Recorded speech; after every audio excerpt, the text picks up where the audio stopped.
Naniniwala ang ilang senador na dapat mamagitan na si Pangulong Bongbong Marcos sa sagutan ng Senado at Kamara kaugnay sa charter change. Yan ay mataas umalma ang ilang senador sa resolusyon ng Kamara na nagpapahayag ng suporta kay House Speaker Martin Romualdez.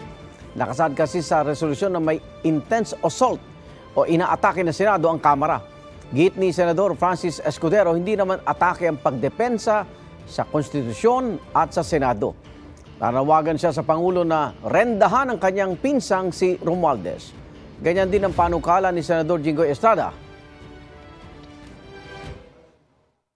Maybe the President can talk to the two leaders of the chamber, si Senate President Zubiri and Speaker Romualdez. But siguro we can fix it on our own.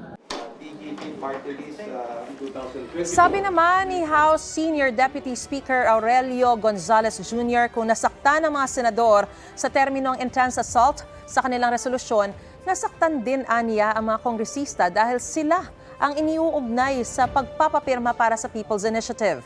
Hinamon din ni House Majority Leader Manuel Jose Dalipe ang mga senador na lumantad kung sino ang mga pabor at utol sa pag-amyenda sa konstitusyon.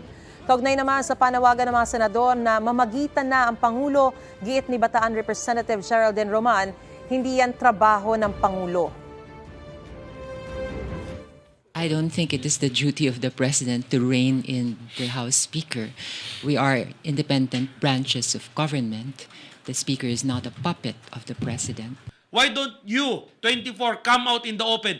Sino ba yung pabor to amend the Constitution? Sino yung mga kontra? And the people of the Philippines will decide whom to put in the Senate. Sinusubukan pa ng GMA Integrated News sa kunin ng pahayag ng Malacanang kaugnay niyan.